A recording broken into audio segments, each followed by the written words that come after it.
MPs will vote on Theresa May's Brexit deal on Tuesday, 15 January, government sources have confirmed.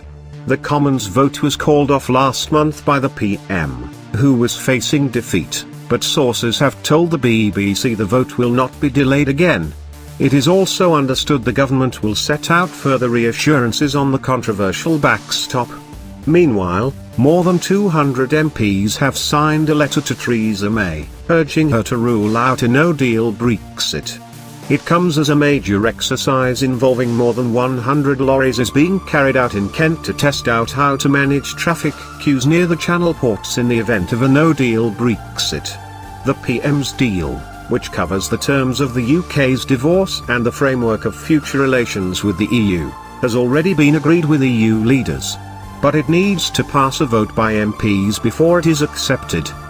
The UK is due to leave the EU on the 29th of March 2019 whether the deal is passed by MPs or not.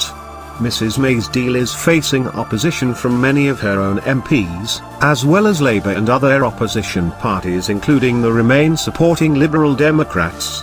The DUP, which Mrs May's Conservative Party relies on for a majority in Parliament, has said it will not back the deal.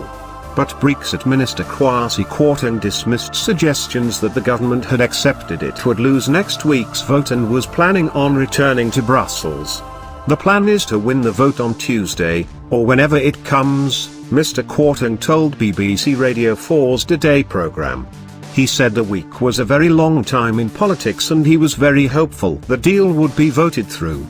BBC assistant political editor Norman Smith said reassurances on the Irish backstop were likely to include proposals to minimise any regulatory differences between Northern Ireland and the rest